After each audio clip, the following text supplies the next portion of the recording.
kapan kira-kira? Kemarin sempat ketunda acara pernikahan kalian tuh. Kita belum tahu ya. Tapi sih sebenarnya kemarin jadi iseng-iseng tuh kan selama corona ini nyari-nyari tanggal gitu. Ketemu kita tanggal di bulan Desember. Kita udah gerak nih, soalnya kan kemarin kita meeting Zoom sama WO. Iya. Jadi banyak kasih ide, banyak kasih info sama tahun ini, dan kalau kita kumpulin tamu-tamu, pernikahan yang udah masuk digital, jadi kita udah tahu oke, berarti ada maksudnya banyak konsep atau banyak pilihan yang kita bisa jalani. Iya. Katanya sih kan sekarang kan new normal nih, terus katanya sekarang udah ada peraturan baru, kemungkinan nanti bakal keluar untuk peraturan acara-acara besar dalam ruang lingkup yang besar gitu, seperti ada konser kan, terus ada wedding, pernikahan, terus ada pertemuan segala macam gitu. Jadi nanti katanya sih bakal ada peraturan baru, cuma kan kita belum tahu juga peraturannya tuh seperti apa gitu. Katanya kemungkinan nanti bakal ada sistem yang makanannya nanti diambilin sama pramusaji, terus nanti tamunya misalnya tinggal tunjuk-tunjuk doang, terus kayak misalnya tempat duduknya biasanya muat 10 jadi bikin 6 atau 4 gitu. Jadi katanya nanti bakal ada peraturan baru, cuma kan kita masih belum tahu peraturannya apa gitu. Kemungkinan pun kalau kita bikin peraturan baru, kita bakal bikin yang senyaman mungkin gitu kan, pasti juga tamunya banyak juga, keluarga, sahabat kan, kita juga nggak mau sampai terjadi apa-apa kan sama mereka gitu. Apalagi corona ini tuh rentan kan sama usia yang lebih lanjut, yang emang sistemnya rendah, yang punya penyakit sebelumnya gitu kan. Jadi kita juga kan harus berhati-hati gitu, jangan sampai kita bahagia di atas penderitaan orang lain gitu. Jadi kita masih lihat kondisi itu dulu. Tapi kira-kira nggak diajak upacara pemberkatan dulu gitu mungkin sih itu juga yang mungkin kita bakal lakuin gitu. Tapi kan kita mikirnya ini pasti butuh persiapan gitu, karena kemarin tuh pas kita batalin pernikahan yang kemarin, aku sih terutama aku sempat kayak down gitu, stres gitu. Terus jadi sekarang ya udah mikir buat jalan keluarnya, buat cari cara yang baru gitu. Karena kan kemarin kita nyiapin pernikahan aja yang kemarin udah dari 2019 awal ya. Iya, makanya kita udah setahun lagi siapin, terus ini kena, terus kita harus kayak feelingnya harus ulang lagi. Iya, jadi kita juga tanya kapan ya, terus kan makanya WO juga mau bantu kita, kayak kita harus banyak siapin juga buat tanggal baru. Jadi sistem baru kan gitu. ini baru mulai new normal, jadi kita nggak bisa bilang mau bulan ini atau harus begini. Kita nunggu aja kondisinya, kita lihat corona masih nyebar loh di mana-mana. Jadi maksud saya kayak gimana ya, tapi kita pasti cari yang secepatnya. Soalnya kita juga udah gak sabar nih, udah kayak aduh. Kita tuh waktu itu juga rencananya kan kita pemberkatan sama ada Pris, sahabat kita kan, sahabat Richard sih. Iya. Terus dia tuh tinggalnya di Amerika gitu. Terus sekarang kalau kita mau bikin pernikahan, kita udah kayak ada konseling, janji sama dia untuk dinikahin sama dia gitu. Terus tiba-tiba kalau sekarang kita harus urgent mau nikah, sedangkan dia juga nggak bisa gerakan. Ada di Amerika, kita kan jadi bingung gitu. Kita siapin salah satu teman yang juga nikahin kakak saya sama my brother-in-law. Jadi dia bagus banget kan waktu kita wedding kakak saya kan, jadi ya makanya kita pengen dia dari dulu. Sekarang udah jadi kayak wah siapa yang bisa gitu. Tapi bakal dibatasi nggak sih mungkin untuk tamunya undangannya? Kita bakal ngikutin peraturan sih. Kemarin aja kan kita ngebatalin pernikahan gara-gara ngikutin peraturan gitu. Sekarang pun kalau kita melaksanakan sebuah acara yang emang udah dibolehin, pasti ada aturannya kan. Nah itu pasti kita ikutin gitu, karena aku berpikir kita sebagai public figure kalau nggak ngasih contoh yang baik kan sayang banget gitu. Jadi mudah-mudahan kita juga bisa kasih contoh yang bagus gitu. Jadi akan ada pre-wedding lagi nggak atau? Aku pengennya sih ada, cuma kan kita nggak tahu nih, lihat keadaan nih. Karena kemarin foto pre-wed yang sebelumnya tuh kita udah post semua gitu. Jadi sekarang ya mungkin kita bakal lihat keadaan juga gitu. Kalau emang memungkinkan buat ngelakuin photoshoot mungkin, tapi kita belum tahu ya kalau foto pre-wed lagi apa enggak. Aku sih pengen. Iya, pasti pre-wed foto lagi. Soalnya baju pasti ganti sedikit mungkin, nggak tahu deh. Ya, kan udah pernah di-post semua yang kemarin. Jadi belum kepikiran sih ke situ.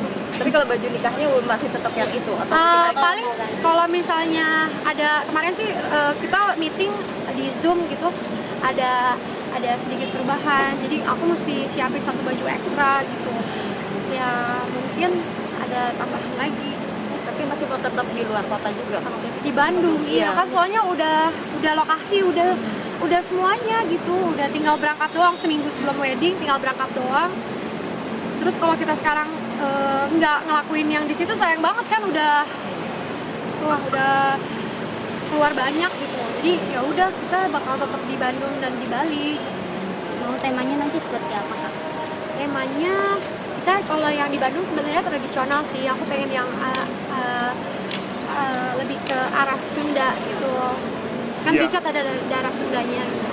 Jadi pengen yang agak ke Sunda. Tapi kalau di Bali lebih ke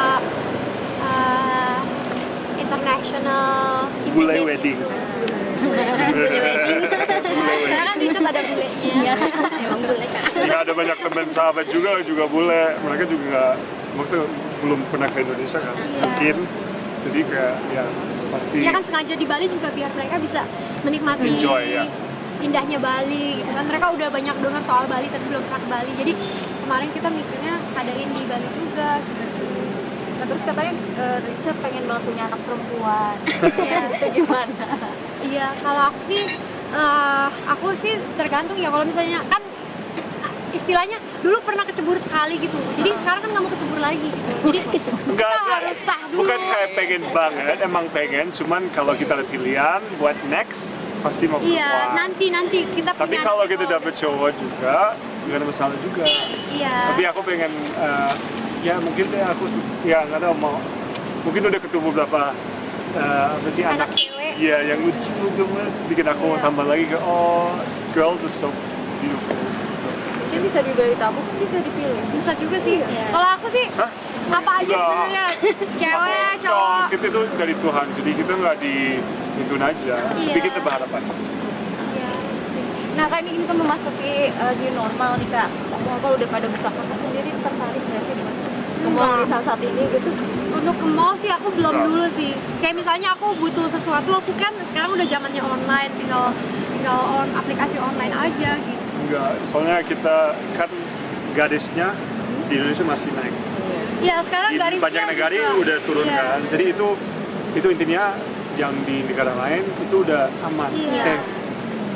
Masih lebih risiko turun kan. Kalau di sini risiko nggak turun, sekarang malah risiko ini tambah naik. naik. Jadi kalau kita ke tempat ramai seperti mall atau ya apa kayak acara klub apa kayak kegiatan di function hall apa hotel juga, ya kita harus lebih waspada.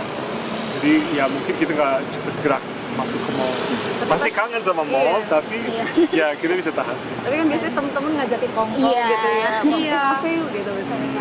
Aku sih lebih pilih tempat yang private dengan apa ya? Kalau kayak sekarang aja aku udah mulai meeting kan kerjaan gitu. Tapi dengan cara yang lebih safe gitu, kayak dengan pakai masker, dengan berjarak gitu. Jadi kalau di mall kan rame, lebih banyak orang datang gitu. Tapi ya tergantung pribadi masing-masing sih. Kalau aku lebih pilih di rumah atau di kantor, terus pakai perlengkapan yang Ya aku udah bilang kalau padahal kita udah buka lagi dan aku tahu kalau ya penting banget harus keluar buat kerjaan, ya udah boleh. Tapi kalau misalnya kita nggak harus bisa beraktivitas ya bisa juga, tapi jangan di tempat ramai. Kalau mau sendiri-sendiri atau tempat sepi ya boleh deh. Tapi mungkin kita bisa tahan dulu sama tempat ramai. Soalnya kita nggak tahu kan. Jadi udah ya masih ya mungkin kita juga harus biasain juga sama corona. Ini udah masuk hidup kita. So, new normal. normal, tapi ya cuman bisa doa aja, semoga semua baik-baik ya. Berarti ikutin protokol kesehatannya. Iya dong, pasti ya. Kan kita aja udah cancel wedding, itu artinya kita pribadi yang ngikutin peraturan. Bayangin aja, no, kita jalanin. No, kita harus. Tapi ngikutin rapid test juga nggak sih? Rapid test enggak. Belum. Karena aku berpikir gini, kalau rapid test mungkin aja kita lakuin kalau kita punya aktivitas yang tinggi gitu. Kalau kayak aku kan mungkin aku juga keluar Mungkin- tuh jarang-jarang banget gitu. Ya, mungkin buang juga, maksudnya kayak kalau rapid test kamu bisa tahu benar kamu dapat nggak. Tapi kalau kamu nggak ada simptom, kamu nggak merasa sakit, ya mungkin nggak Tapi usah. bisa aja kan orang yang nggak ada sakit, nggak ada simptom tapi bisa punya corona gitu. Kita nggak tahu aja sih, tergantung pribadi juga ya. Kalau misalnya dia ngerasa oh ya gue kayak ketemu banyak orang terus kayak mungkin nih kalau aku pulang dari lokasi syuting nih mungkin aku berpikir oh yaudah deh rapid test aja gitu, karena rapid test kan udah bisa dibeli, ada gitu ya, tinggal kita tes sendiri, itu bisa aja gitu. Cuma kalau aku yang jarang keluar gini kayaknya ngerasa aku udah nge-save-in rumah sih, kayak misalnya Apa aja? kebutuhan yang aku perluin tuh kalau bisa aku belinya online gitu, terus itu pun semuanya disterilin dulu, dibersihin gitu. Jadi ya mudah-mudahan bisa terus menjaga kebersihan, terus jaga imun sistem tubuh sendiri juga kan, makan makanan yang sehat, air putih, makan buah gitu. Jadi ya mudah-mudahan sih bisa terhindar. Soalnya banyak orang yang menghindari rapid test juga Kak. Karena kan kalau periksa tangannya sama sih, sarung tangannya sama kantongnya, takut terkontaminasi dari itu. Iya benar juga sih, kan sekarang juga banyak yang ngelakuin rapid test di mana-mana gitu ya. Berusaha aja untuk selalu minta tolong dong ganti sarung tangannya dulu, ini udah bersih belum gitu. Ya, itu Semoga berhak semua orang sih. berhak semua orang yang periksa kan, kayak misalnya ada dokternya atau perawatnya yang dari satu orang ke orang lain boleh nggak tolong diganti dulu sarung tangannya gitu, atau boleh nggak diganti dulu ini semuanya udah baru gitu. Kita harus cek juga kan, jangan kita juga terima-terima aja gitu. Kak, sedikit aja lagi tentang ini Kak. Di Bollywood banyak artis yang akhirnya suicide untuk diri dirinya Kak. Karena corona ini jadi banyak yang depresi, nggak ada pemasukan. Di India Iya, Bollywood. Iya. artis Iya. Tadi ada lagi. Iya, udah jadi berapa? Udah banyak. aku belum lihat ya kasus ini, Artis? tapi Iya, dan di kamu harus tahu di wow. Karena stres ya. Iya. Ya, soalnya kan negara India salah satu yang udah ya apa sih naik tinggi banget ya, naik banget. Ya, jadi pasti ya kan juga nggak bisa menghandle populasi kayak gitu, kayak semua di rumah aja ya, itu susah juga. Jadi pasti ada banyak kasus yang luar biasa. Ya mudah-mudahan sih artis-artis Indonesia atau masyarakat kita di Indonesia mudah-mudahan nggak sampai ke segitunya gitu. Mudah-mudahan hal ini juga bisa dipantau oleh pemerintah sama mungkin gimana ya, harusnya sih kalau yang namanya artis at least punya tabungan, punya sumber daya yang lain gitu atau sumber yang lain gitu. Jadi mudah-mudahan sih bisa tetap bertahan gitu ya, mudah-mudahan. Ya aku berdoa deh mudah-mudahan di Indonesia nggak terjadi seperti di India gitu. Semoga kita semua bisa sehat semuanya melewati pandemi ini gitu. Caranya supaya nggak stres atau depresi. Caranya adalah Dari kalian Positif. seperti apa? pertama positive thinking bahwa semua ini pasti akan berlalu Jaga- cepat atau lambat. jaga Terus kesehatan, jaga kesehatan, terus berolahraga kalau bisa di rumah berolahraga. atau di tempat sepi.